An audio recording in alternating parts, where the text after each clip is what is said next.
a poner grabar. Ya. Ahora sí, esto sí lo vamos a grabar. Ahora estoy admitiendo a otras personas y ahora voy a colocar de nuevo la clase. Ya.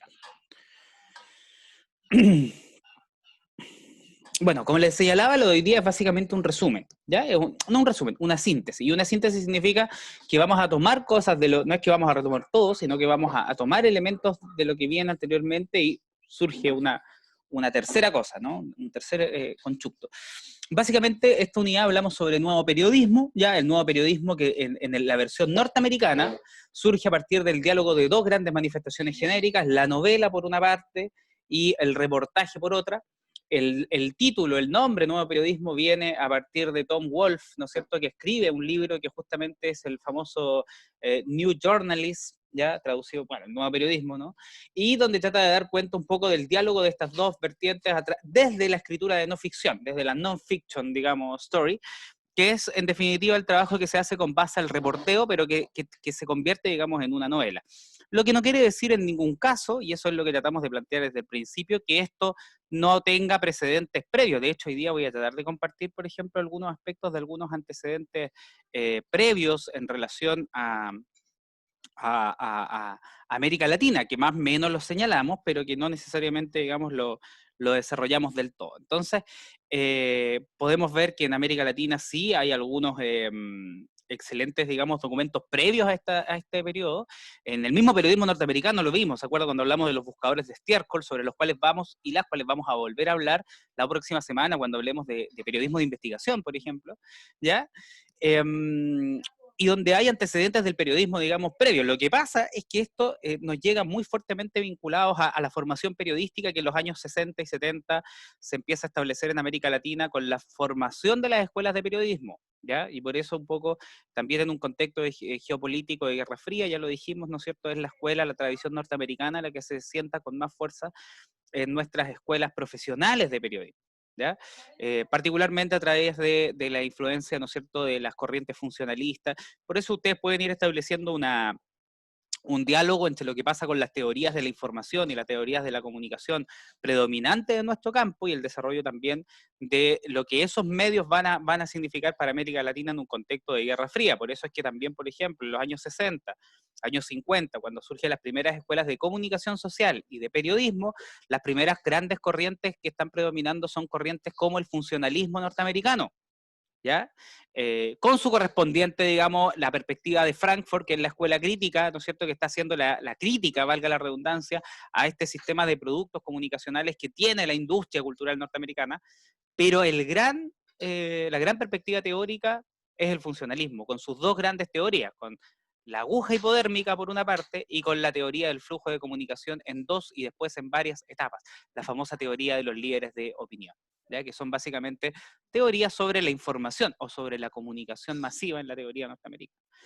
¿Ya? Eso va a tener su impacto en el periodismo y va a significar que todo lo que viene de allá de alguna manera va a ser replicado en algún momento también de forma crítica en el periodismo. De hecho, yo les cuento, fue el año 73.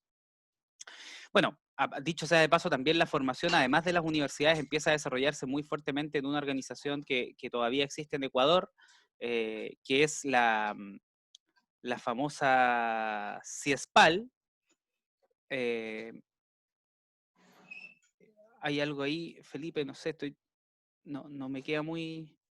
Explícame un poquito, porque hay un archivo que no logro descifrar y, y, y ahí cometí un error.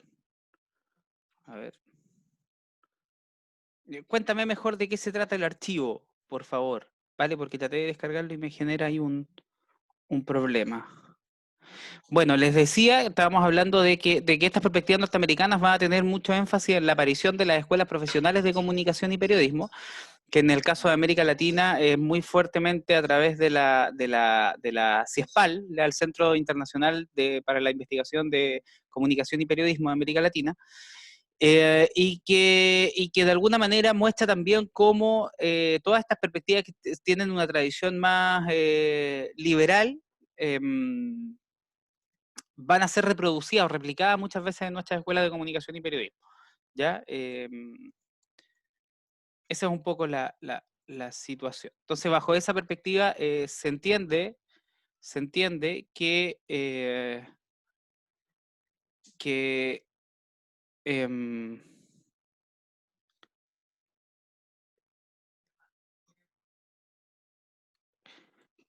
se entiende, digamos, la predominancia que van a tener las teorías norteamericanas, ya particularmente en el caso del periodismo, lo que tiene que ver con el nuevo periodismo. ¿Por qué? Porque cuando nace en la escuela, básicamente toma fuerza la teoría liberal de la prensa, que se expresa en términos así de práctica em, en el periodismo informativo. ¿Ya? Em, ya. Entonces el nuevo periodismo se expresa en este diálogo entre la novela y el reportaje. ¿Ya? Dos géneros icónicos. ¿Cuáles son los 4 procedimientos típicos que Tom Wolfe identifica en los textos que denomina nuevo periodismo? Son básicamente estos 4 procedimientos. Ahí si se pega, me disculpan porque veo que mi computador se está pegando. Construcción de escena por escena, uso de diálogo, el punto de vista y la relación de la categoría social de la vida. Aquí va a haber una diferencia que va a ser importante, yo algo les mencioné en las sesiones de la semana pasada. Wolf va a ser bastante criticado por otros autores, hoy día vamos a ver también algo de eso, que un poco le señalan que Wolf estaba preocupado de las grandes historias, ¿no? Justamente por ese punto 4 que él menciona en ese libro, que es la categoría social de la vida, que es en el fondo las categorías del estatus, ¿no? Cómo él da cuenta de las categorías de estatus a través de los modos de hacer, modos de viajar, modos de vestirse, modos de comportarse, etcétera. Mientras que hay otros autores que, como Gay Tales, que dicen explícitamente nosotros vamos a tomar exactamente la vía contraria a contar las grandes historias, sino que vamos a contar las pequeñas historias, ¿ya? Pero en ese primer momento, años 60, esto es un poco lo que sistematiza Tom Wolfe, dice, estas son las 4 procedimientos que el periodismo está tomando de la novela, ¿ya? Construcción de escena por escena, el uso de diálogo, el punto de vista, ¿no es cierto?, de los personajes que participan del texto periodístico y la relación de la categoría social de la vida, ¿ya? Em, Bueno, cuando entra muy fuertemente el nuevo periodismo, que todavía tiene un carácter más con lo no ficción, ¿no es cierto? Pero que en definitiva se basa muy fuertemente en el trabajo de reporteo.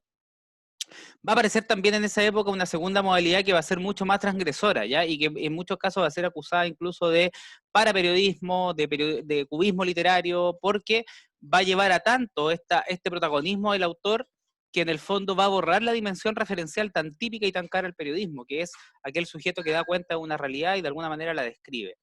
Ese periodismo se va a llamar, o se llamó, o fue denominado como periodismo gonzo, ¿ya? El gonzo journalism, que en el fondo proviene básicamente de la figura, de la obra y de la propuesta de Hunter Thompson, reportero de la revista Rolling Stone, y claro, que da cuenta de esta modalidad que ha tenido nombres como, ya les decía, el periodismo fuera de ley, el periodismo, el cubismo literario, el periodismo alternativo, ojo, con esa noción de periodismo alternativo, porque en América Latina, en los años 80, surge muy fuertemente la comunicación popular. Esto, naturalmente, aquí voy cruzando cosas que tienen que ver con teorías de la comunicación, que a veces las desarrollo un poco más en métodos cualitativos, pero que van de la mano con esto. Porque el periodismo alternativo, claro, acá se refiere a que es un periodismo como por fuera de la norma, ya por fuera del canon periodístico. Pero en América Latina hablar de periodismo y comunicación alternativa tenía que ver con un periodismo más popular, más participativo, que venían desde la sociedad, desde las bases de la sociedad, ¿ya?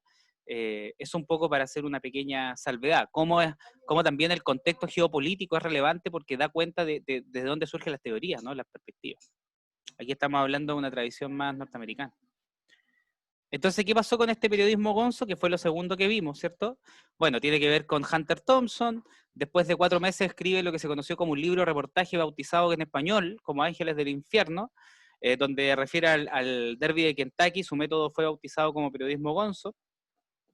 Pero ahí aparece también otras personas. O sea, lo que quiero decir es que también prácticas de este tipo se han desarrollado en otros contextos sociales, como Colombia, por ejemplo, con Ligia Riveros, Horacio Ramos, con Wallraff en Alemania, por ejemplo, un periodismo, y ahí lo subrayo, cuál es la diferencia del gonzo, donde importan las sensaciones del autor. Es un texto muy subjetivo en ese sentido, el del periodismo gonzo, ¿ya? Que su expresión cinematográfica está dada en esa película que se llama Miedo y Asco en Las Vegas, ¿no es cierto?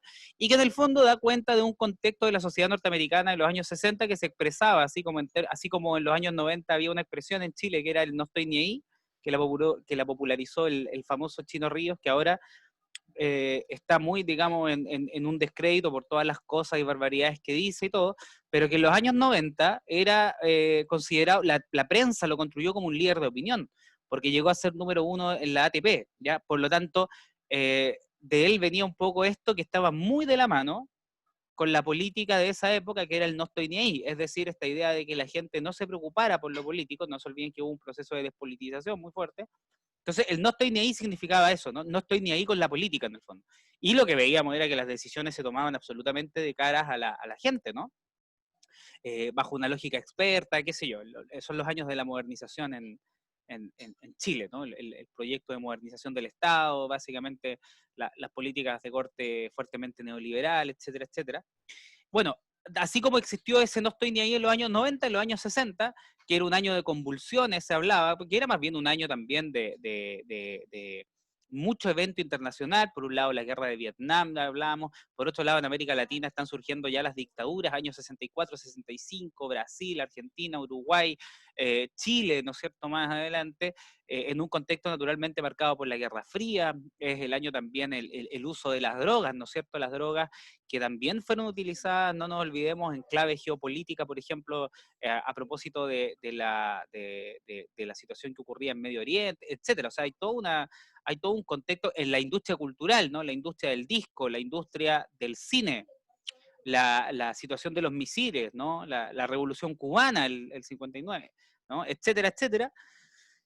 Y en el caso de Estados Unidos hay también un público, una parte de la sociedad norteamericana que está profundamente, que es crítica respecto a cuál es la forma en que Estados Unidos lleva oficialmente una política exterior.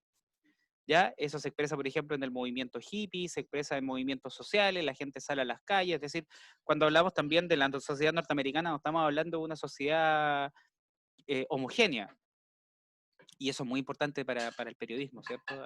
Lo mismo que en Chile, o sea, cualquier sociedad, digamos, tiene una pluralidad de voces, ¿no? Y el eslogan en esa época tiene que ver con sexo, drogas y rock and roll, ¿no? Que visto en esta clave que le estoy tratando de mencionar, digamos, tiene una profundidad que va más allá de lo que dice denotativamente el término, ¿no? Y un poco Miedo y Asco en Las Vegas, ¿ya? Está dando cuenta un poco de ese contexto, ¿no? Por lo tanto, el periodismo gonzo nunca fue un periodismo que se haya practicado, por ejemplo, a nivel hegemónico, sino más bien es un periodismo como de respuesta, ¿no? Es un periodismo que aparece en los márgenes del periodismo establecido como tal. Esto está muy feo, pero lo voy a arreglar aquí sobre la marcha. Ahí está. Esto está sacado de los anales del primer Congreso de Historia de Medios de Comunicación que se realizó en Brasil hace ya varios años, y por eso está escrito en portugués.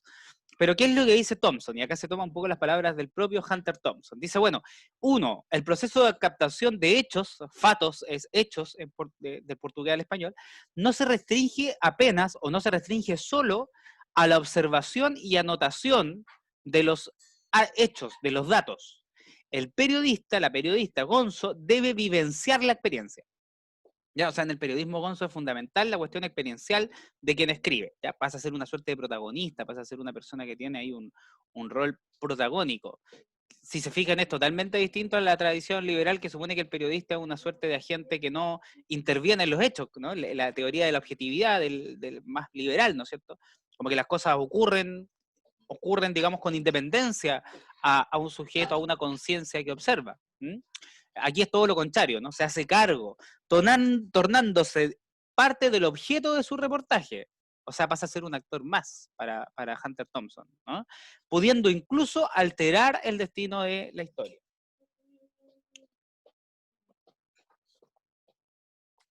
O sea, en el periodismo gonzo ustedes pueden ser protagonistas del hecho y pueden alterar el curso de los acontecimientos, en tanto su actuación incide, pues influye. Es permitido el uso, segundo, es permitido el uso de personajes y situaciones ficticias. O sea, por eso es que el periodismo gonzo va muchísimo más allá de lo que Tom Wolfe trata de narrar en el nuevo periodismo. En la historia, en caso de que ello contribuya a aumentar el nivel de información del lector. O sea, cómo ustedes pueden graficar a través de una metáfora, pero una metáfora puede ser una escena inventada, por ejemplo. ¿Ya? Va mucho más allá. Eso es lo importante, digamos, transmitir.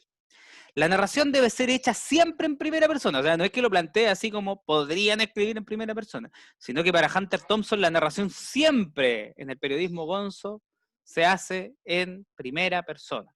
Yo estuve ahí, ¿no? La intención es imprimir legitimidad a las historias contadas, la legitimidad del sujeto que vive la historia, ¿no? Que está ahí, contadas por el periodista, transformándose en una especie de periodismo convencional. ¿Ya? Yo quería transmitirle un poco esto porque es un poco muy claro. eh, bueno, acá no me voy a detener porque estos son antecedentes de contexto, pero que había toda una tradición previa, lo hablamos también en su momento, que tenía que ver con la generación beat, ¿no es cierto?, en la literatura, que un poco hace también hay también en ello algo que probablemente uno podría poner en diálogo, ¿eh? No es lo mismo en ningún caso, pero con los modernistas latinoamericanos, en el sentido de que había también una sensación de esta cuestión como de la decadencia, ¿no es cierto?, de lo underground, está dando cuenta también de una conciencia que a la larga es bastante negativa con respecto a lo que está pasando a nivel mundial, ¿no? Y que se expresa en la producción artística de alguna manera. ¿Ya? Dice Hunter Thompson, el periodismo gonzo consiste en el envolvimiento profundo y personal. Acá, ojo, es una traducción de lo anterior, por eso puede que tenga algún hierro, que le pido por favor me disculpe. En el proceso de elaboración de la materia, no se procura un personaje para la historia, el autor es el propio personaje, periodismo gonzo. Todo lo narrado es a partir de la visión del periodista. Thompson, 2004b. Irreverencia, sarcasmo, exageraciones y opinión también son características del periodismo gonzo. En verdad, la principal característica de esta vertiente es encarar la cuestión de la imposible exención periodística tan cobrada, elogiada por los manuales de redacción. O sea, si uno quisiera, digamos, sacar un aprendizaje más allá de que se practique poco, mucho o mucho el periodismo gonzo, yo creo que lo que hace, y por eso es importante, el arte siempre tiene esto de que es, dicho en términos más hegelianos, es como una suerte de conciencia que da cuenta de ciertas contradicciones, ¿no? Y la pone en escena. Por eso se dice que el arte de repente dice las cosas antes que lo diga la ciencia social o la filosofía, por ejemplo.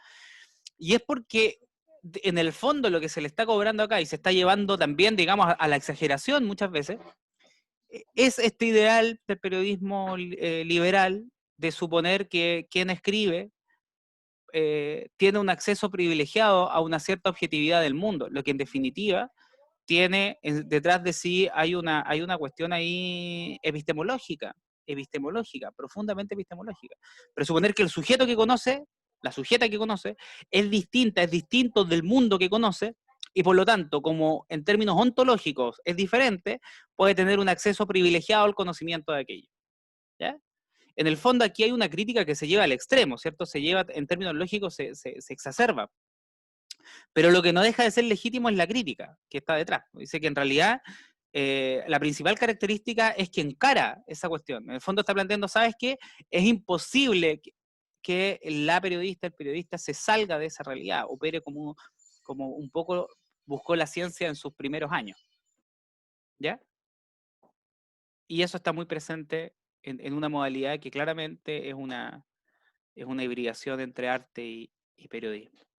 Bueno, en Chile yo les conté que Gonzalo León estaba un poco en esa línea.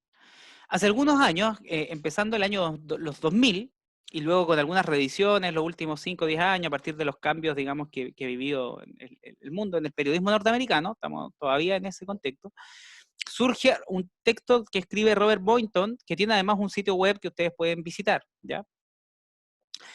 Que él llama, un libro que él llama El Nuevo Periodismo.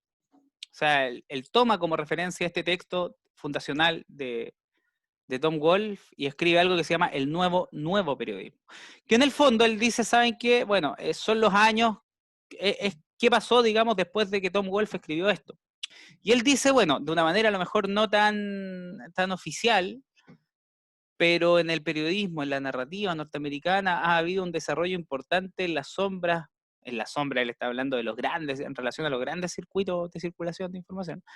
Ya, él dice que ha habido un grupo de escritoras que de forma silenciosa ha enriquecido el trabajo de no ficción basado en la actividad reporteril. ¿Ah? Les denomina nuevos periodistas. ¿Ya?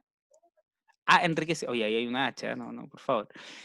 Y él da una lista, que acá yo coloqué solamente a 10 personas porque en el libro entrevista no solamente a periodistas que son de la nueva camada, como él les llama, sino también a aquellos que vienen de la época del nuevo periodismo. O sea, por ejemplo, entrevista a Gay Talés, ya que está, claro, Gay Talés es de los años 60, por lo tanto, ya no corresponde a la generación más reciente.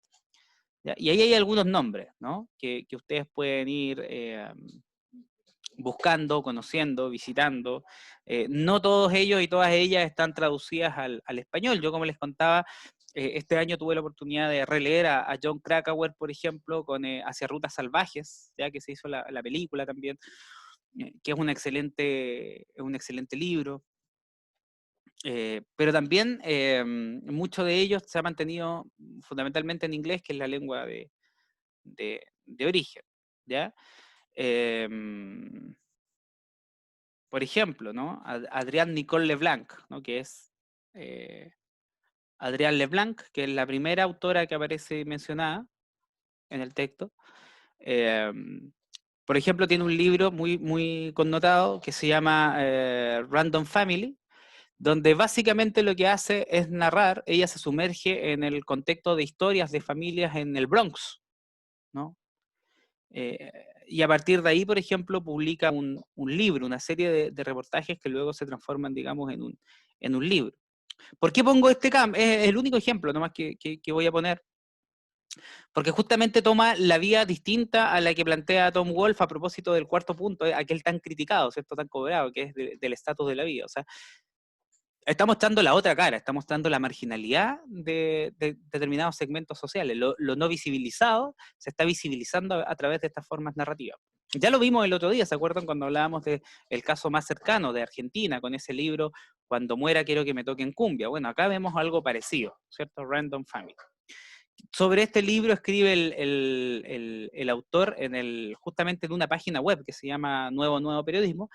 Él reseña a su vez una crítica en torno al libro donde se señala que ninguna de las personas sobre las que escribe vira definitivamente hacia una vida más nueva o mejor, tienden hacia los mismos surcos cansados, pero ella hace que sus historias sean fascinantes, ¿no? Escribe Margaret Talbot del New York Times a propósito del libro Random Family, ¿ya? Donde se sumerge en un mundo, digamos, donde no hay probablemente las grandes utopías, ¿cierto?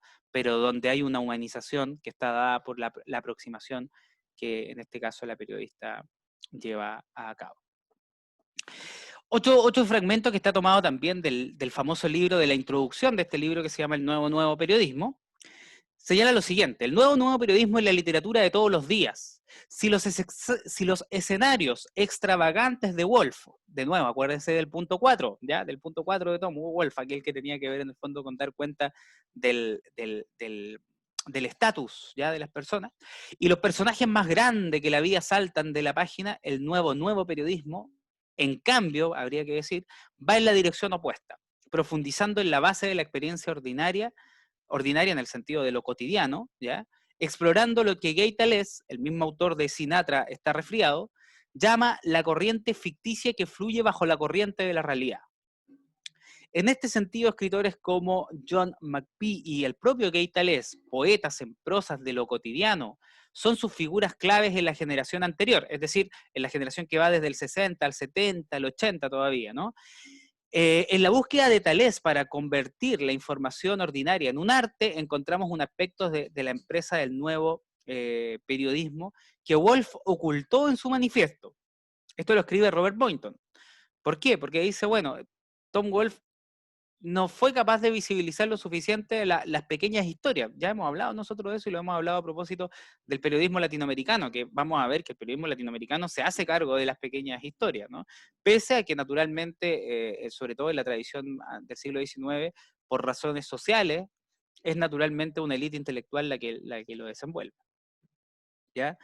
Se trata de autores que enfatizan la importancia de los informes rigurosos sobre los eventos y los personajes de la vida cotidiana, sobre los cambios de la bravura y del estilo de escritura, informar sobre las minucias del ordinario, a menudo durante un periodo de años, se ha convertido en su método de firma.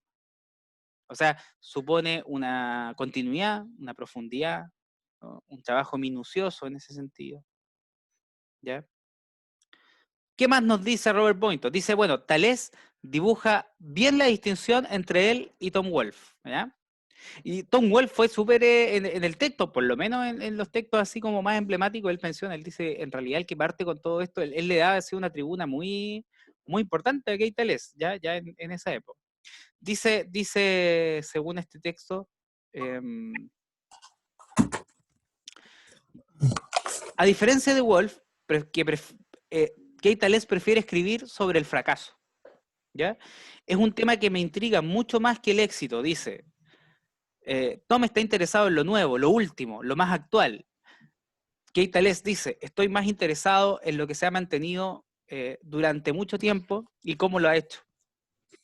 E incluso cuando Thalès escribe sobre un tema tan dramático como la mafia, ¿ya? Evita la dimensión más sensacionalista de la historia a favor de explorar la realidad social y psicológica de la vida criminal. Si Woolf pudiera colocarse en el extremo literario del nuevo espectro de no ficción, tal vez pertenecería al extremo periodístico. ¿Ya? Es decir, ahí hay un distanciamiento, digamos, en el tipo de historia que en definitiva visibilizan o buscan. ¿Ya?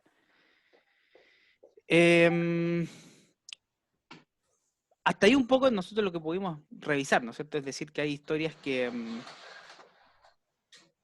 esto no es algo que haya sido solo un movimiento, sino que esto continúa. En realidad el periodismo cada vez en relación a la novela ha ido desarrollándose mucho más, con nuevas propuestas, con nuevas formas, incluso haciéndose cargo del mundo, digamos, también del mundo marginal norteamericano, ¿ya?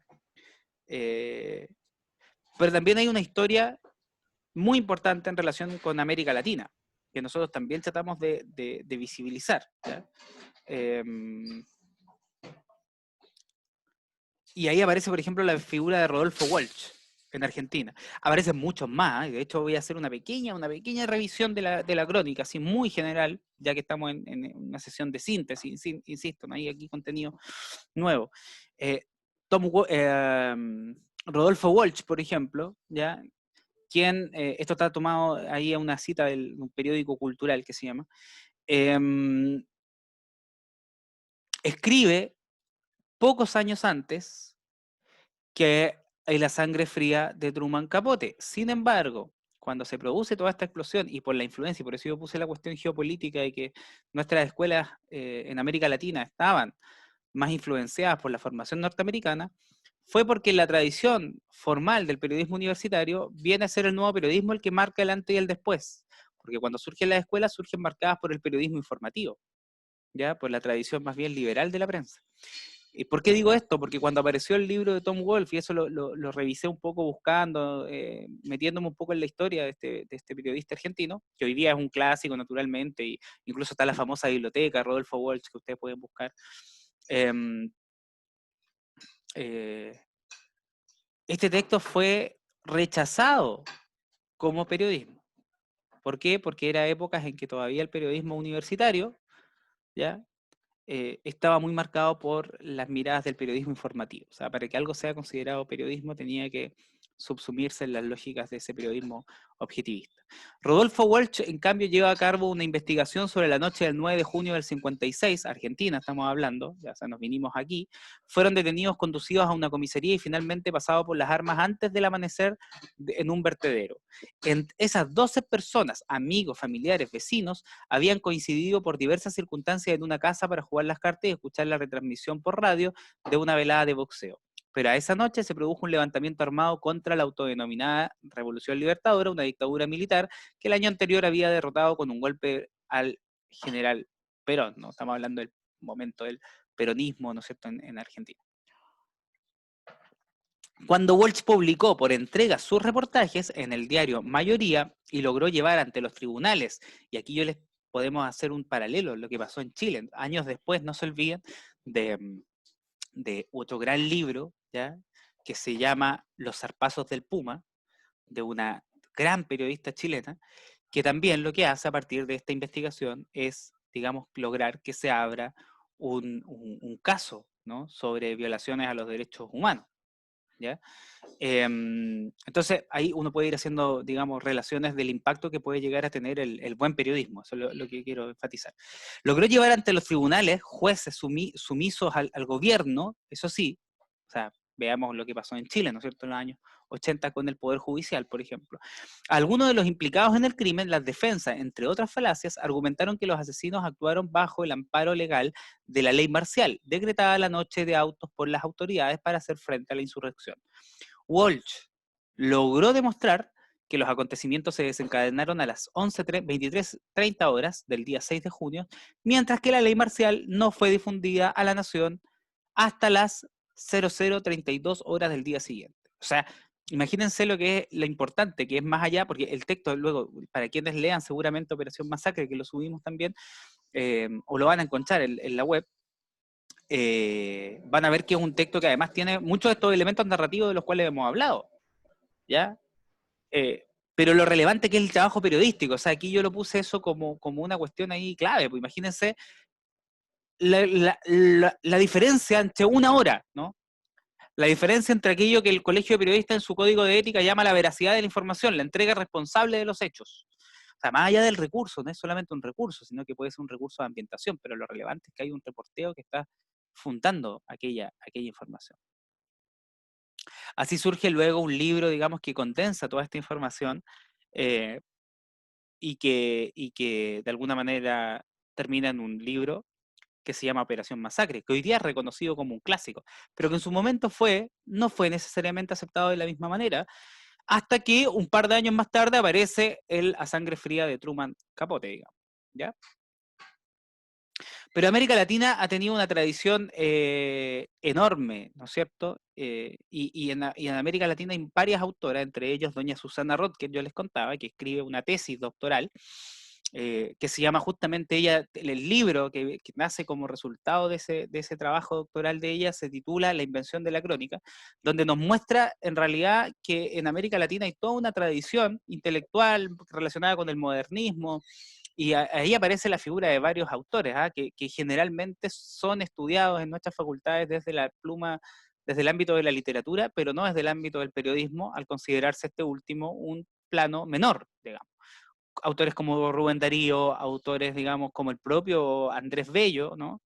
Y como José Martí, que yo voy a mencionar aquí algunas cositas muy generales, ¿ya?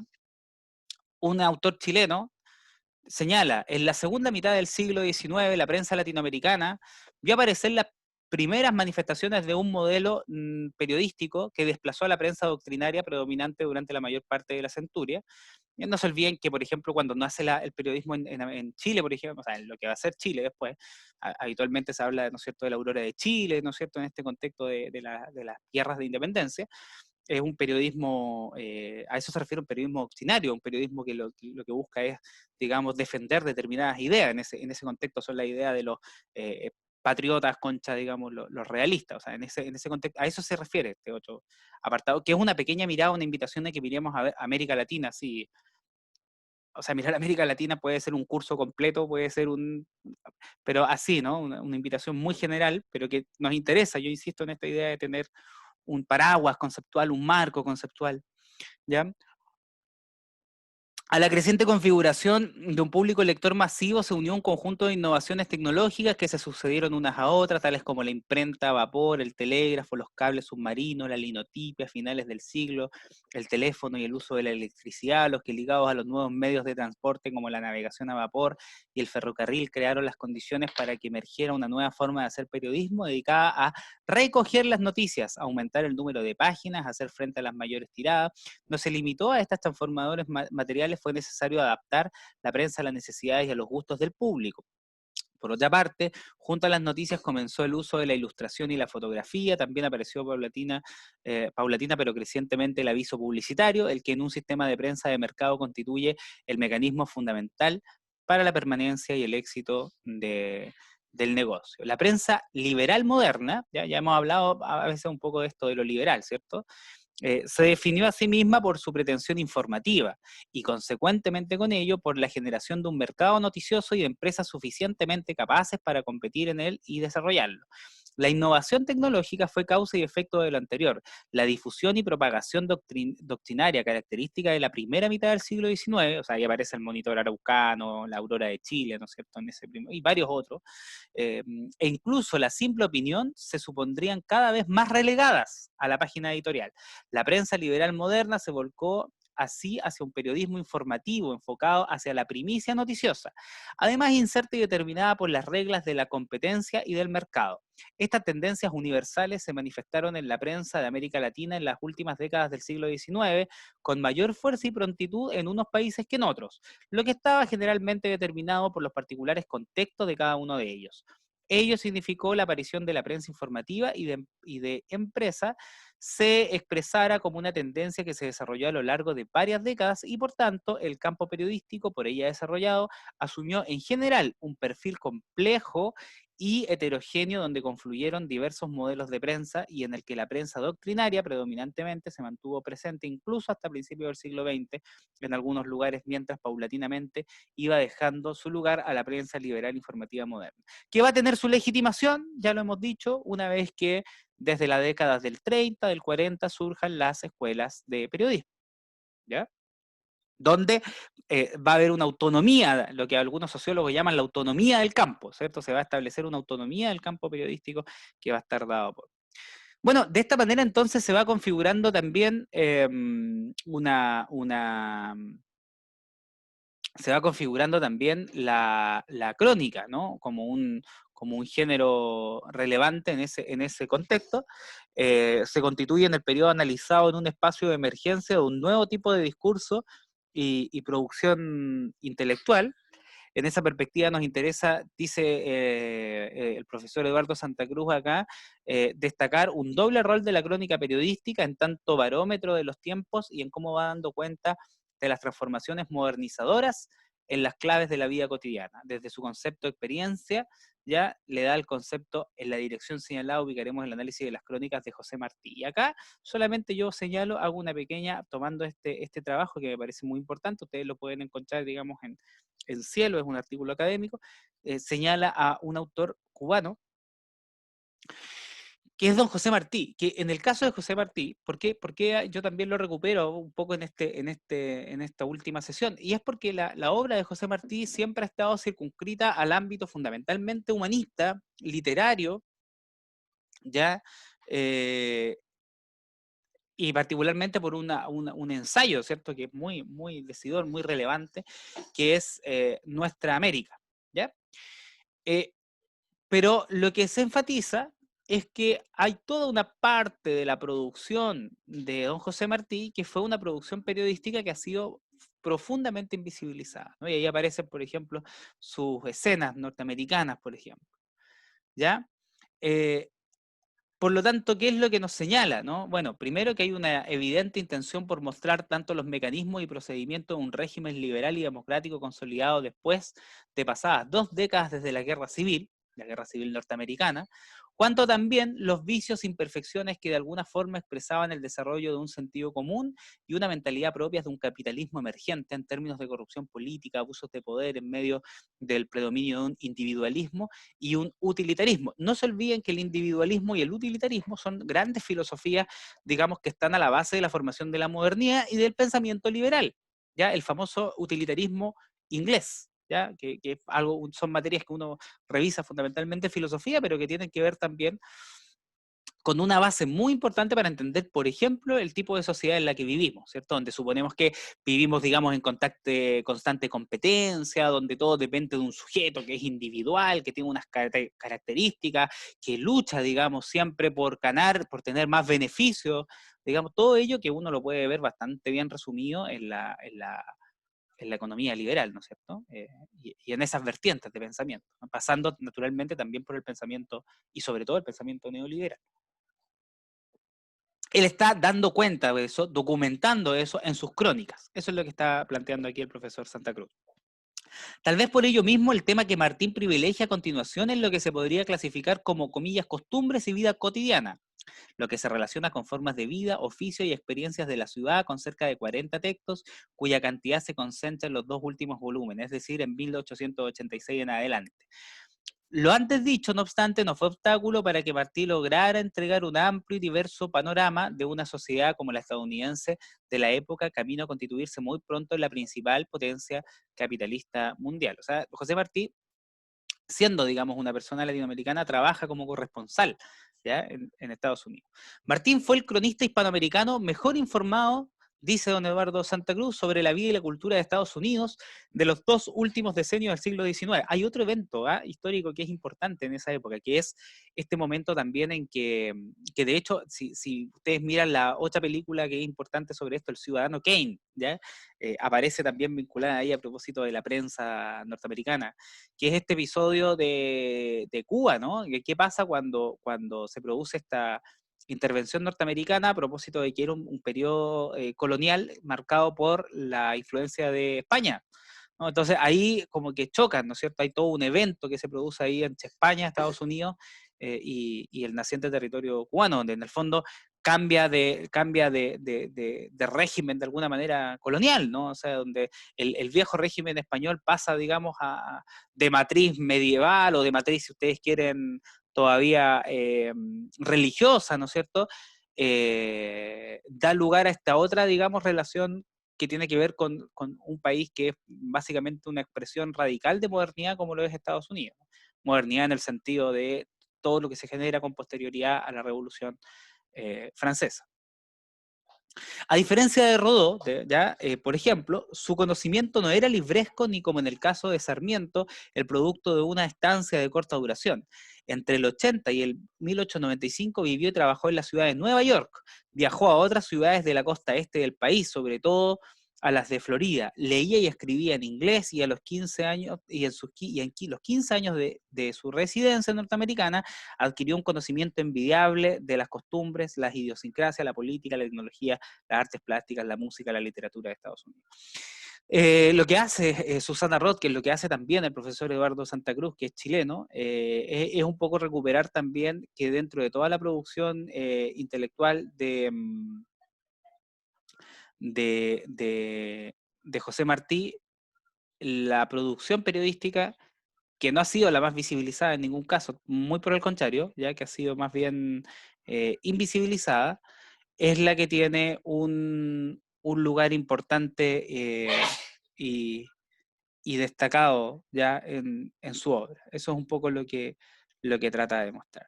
Bueno, esta crónica no es la crónica, digamos, ¿qué es lo que ellos tratan de sostener ahí? Es que la crónica tiene un lugar importante en la producción intelectual latinoamericana. ¿Ya? Eso es lo que tratan de mostrar.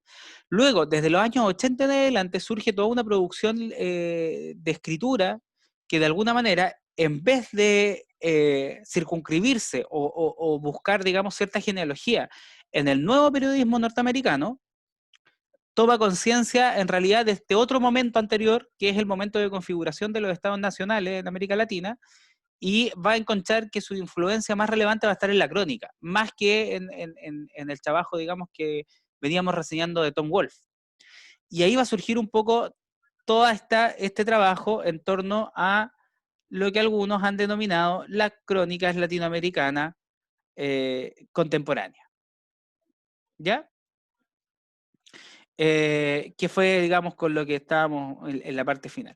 Que es distinto a las crónicas de conquista de América Latina, que tiene, por supuesto, ahí un antecedente, los registros costumbristas del siglo XIX, pero que fundamentalmente se entronca con las crónicas modernistas de este periodo latinoamericano que veníamos reseñando, donde don José Martí es una de las referencias. ¿Ya? Y ahí tomábamos algunas referencias, por ejemplo, según Carlos Monsiváis, mexicano, la crónica es un instrumento donde se relata, se anota, se compara, digamos, a ver, voy a ver. ¿Están viendo el donde dice la crónica, no? Apunte sobre la crónica. ¿Estoy compartiendo correctamente el archivo que ustedes ven? No, profesor, solo se ve el PowerPoint. Ah, ya, entonces voy a nuevamente hacer un, a ver. Ahí están viendo donde dice apunte sobre la crónica. Ahí sí, profesor. Ya, muchas gracias, Felipe. Entonces, bueno, pasamos de todo este contexto modernista, ¿cierto? Fines del siglo XIX, principios del siglo XX, incluso, no se olviden si hay algún grupo que quiera leer, por ejemplo, el texto sobre el Parlamento de Coscós, ¿no es cierto?, de 1907, van a ver que ahí hay una crónica. ¿Ya? Ese texto es una crónica, es derechamente una crónica.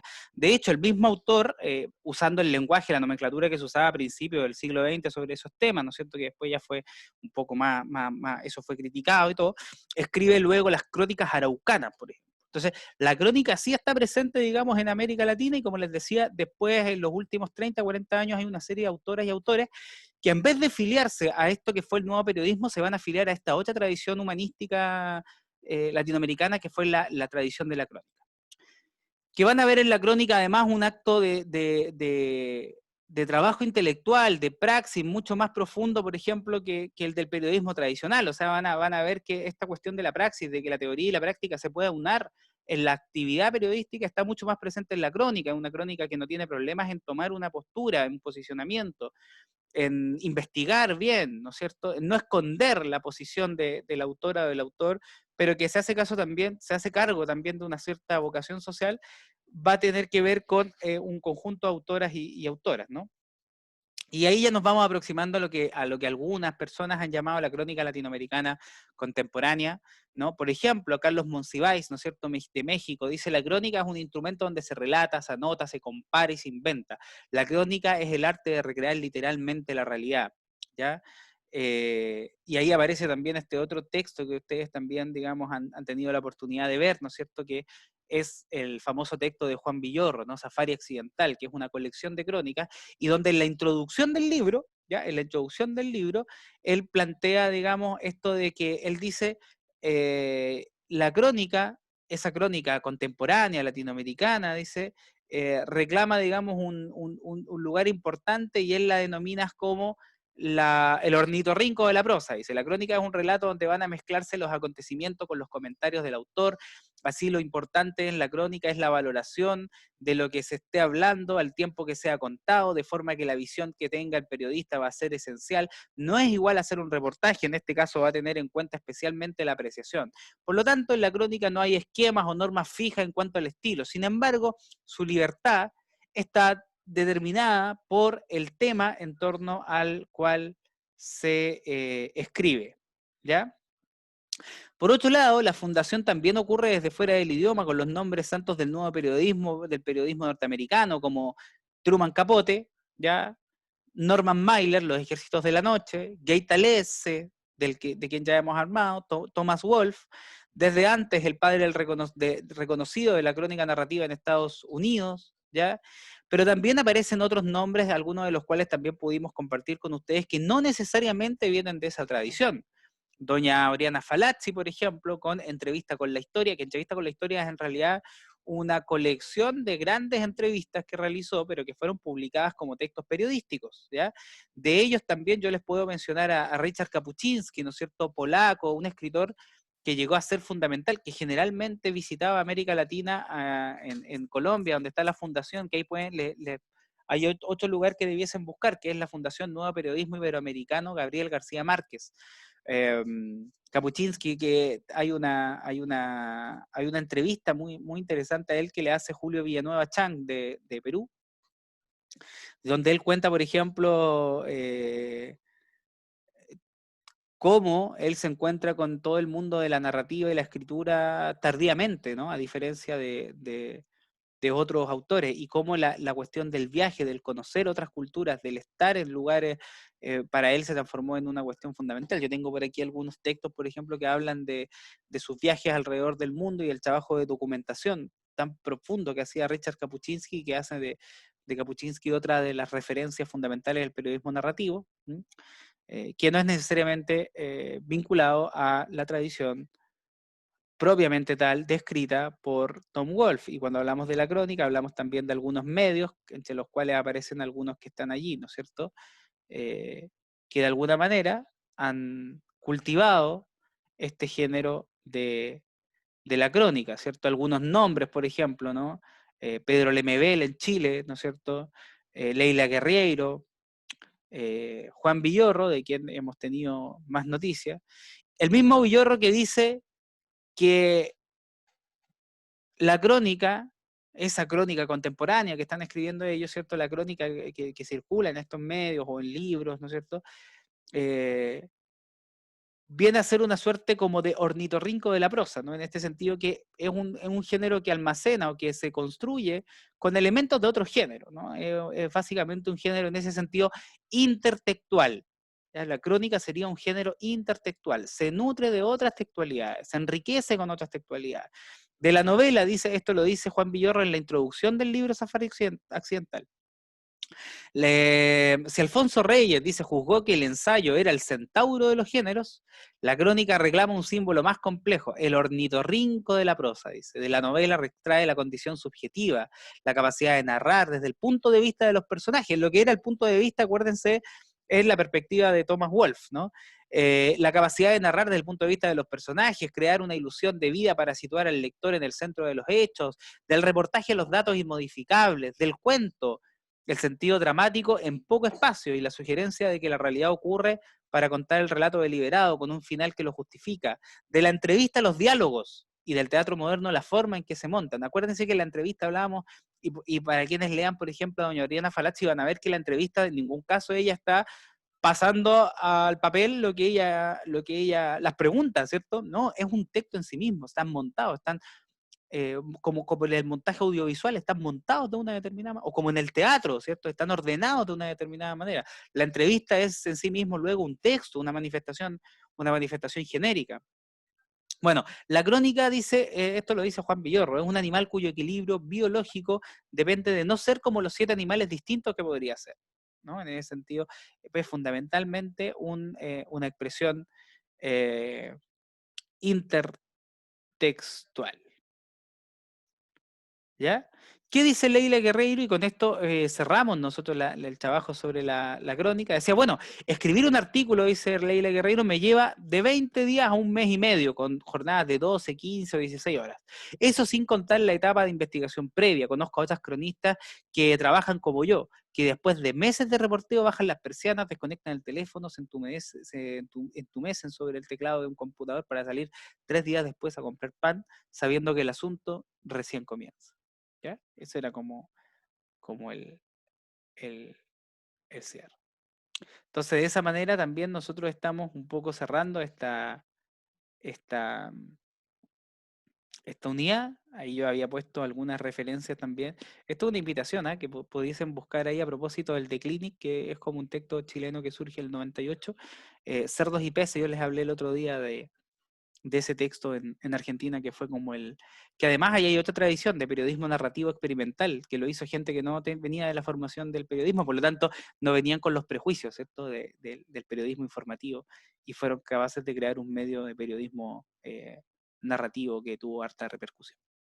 Bueno, eso sería lo que yo les quería compartir hoy día. Con eso estaríamos cerrando la unidad 2. Y naturalmente esto no es un trabajo exhaustivo. O sea, la idea con esto es nada más, ya lo hemos dicho desde el principio, generar un paraguas, un marco donde ustedes puedan comenzar a buscar, digamos, en función de sus propios intereses. ¿Ya? Eso es básicamente. Con esto en ningún caso podemos nosotros cerrar, digamos, las puertas